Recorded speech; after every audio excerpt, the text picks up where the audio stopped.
नमस्कार, मैं हूं कपिल और आप देख रहे हैं नेक्स्ट 9 न्यूज। हम बात कर रहे हैं सचिन पायलट की। वो लगातार जिस तरीके से अपनी सरकार के ऊपर तंज कसते हुए नजर आ रहे हैं। अशोक गहलोत की बात करी जाए तो उन्होंने कटघरे में फिलहाल अशोक गहलोत को खड़ा कर रखा है और उनसे तमाम तरह के सवाल पूछ रहे हैं, चाहे वो पेपर लीक मामले को लेकर हो, चाहे वो किसानों को लेकर किए गए वादे को लेकर हो, या फिर तमाम ऐसे सवाल हैं जिसको लेकर लगातार सचिन पायलट सवाल कर रहे हैं। लेकिन जवाब भी जिस तरीके से गहलोत देते हुए नजर आ रहे हैं, उससे कहीं ना कहीं एक अंदेशा तो जताया जा सकता है कि क्या धीरे धीरे करके सचिन पायलट जो है वो कांग्रेस से दूर जाते जा रहे हैं, वही भारतीय जनता पार्टी के पास आते हुए नजर आ रहे हैं।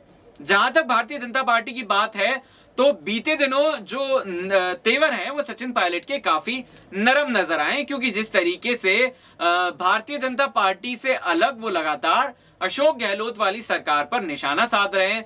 साथ ही अगर बात करी जाए जो कैबिनेट मंत्री हैं तमाम, वो भी पायलट का समर्थन करते हुए नजर आ रहे हैं। जिस तरीके से गहलोत की जब सरकार बनी थी 2018 में, तब ये कहा गया था कि 1 से लेकर 10 तक गिनती गाइए और किसानों के जो कर्जा है वो माफ हो जाएगा। उस तरीके की चीजें दिखाई नहीं दी।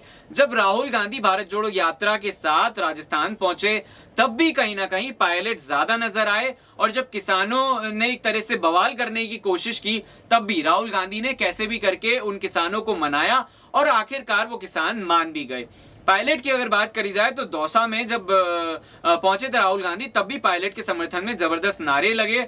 और उसके बाद जैसे 16 जनवरी से लेकर 20 जनवरी तक बताया जा रहा है कि तमाम जो है वो दौरे करने वाले हैं पायलट। हालांकि ये सरकार से यानी कि संगठन से जुड़े हुए कार्यक्रम नहीं है, फिर भी वो लगातार किसानों के बीच जा रहे हैं, उनकी समस्याओं को जानने की कोशिश कर रहे हैं और साथ ही साथ हमले भी कर रहे हैं।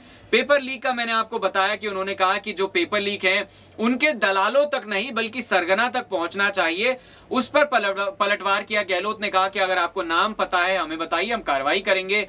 और उसके बाद किसानों की अगर बात करी जाए तो उन्होंने कहा कि जिस तरीके से किसानों को बिजली नहीं मिल पा रही है, पानी नहीं मिल पा रहा है, जिसकी वजह से कहीं ना कहीं वो अपनी फसल को जिस तरीके से उगाई जानी चाहिए वो नहीं उगा पा रहे हैं और उसकी वजह से नुकसान भी झेलना पड़ रहा है। इस तरीके की जो तमाम बातें हैं वो करते हुए नजर आ रहे हैं। और एक बात और उन्होंने कही कि राजस्थान की में जो सरकार है फिलहाल कांग्रेस की है, और भारतीय जनता पार्टी के जितने भी बड़े नेता हैं जो करप्ट हैं राजस्थान के अंदर, उन पर जो है वो शिकंजा सरकार क्यों नहीं कस रही, ये मेरी समझ के परे है। पायलट ने यह भी कहा कि हमें किसी से बदला नहीं लेना है, लेकिन जिस तरीके से अगर कोई गलत काम करता है तो सजा दिलाने का काम भी हमें ही करना है। तो इन तमाम बातों को सुनने के बाद, देखने के बाद और समझने के बाद यही नजर आता है कि जिस तरीके से लगातार गहलोत सरकार पर निशाना तेज होता जा रहा है, कहीं ना कहीं अगर आने वाले वक्त में गहलोत को लेकर जल्द कांग्रेस फैसला नहीं लेती तो पायलट जो है वो भारतीय जनता पार्टी का दामन थाम सकते हैं।